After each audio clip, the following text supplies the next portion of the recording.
اللہ رب العزت قرآن مجید کے اندر ارشاد فرماتا ہے یا عبادی فتقون، اے میرے بندو تم مجھ سے ڈرتے رہنا، میرے ذات کے سامنے پیشی سے خوف زدہ رہنا۔ اللہ کا خوف دل کے اندر انسان کو بٹھانا چاہیے۔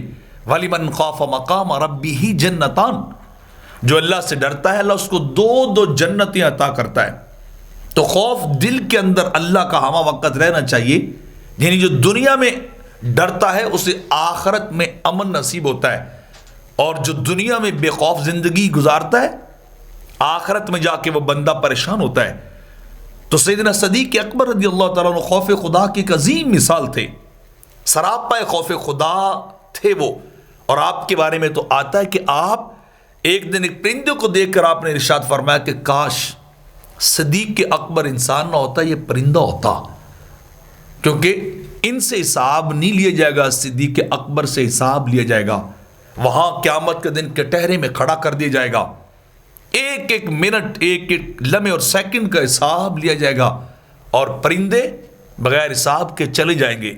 تو آپ روتے تھے، آنسو بہاتے تھے، اور اس خواہش کا اظہار کرتے تھے کہ کاش مجھے یہ بنا دیا جاتا، کوئی تنکا بنا دیا جاتا، کوئی پرندہ بنا دیا جاتا، وہ انسان نہ بنایا جاتا جس سے یوم قیامت جا کے حساب لیا جائے گا، جسے وہاں کھڑا کر کے پوچھا جائے گا بتاؤ زندگی کیسے گزاری، بتاؤ جوانی کیسے گزاری، دن رات کیسے گزارے۔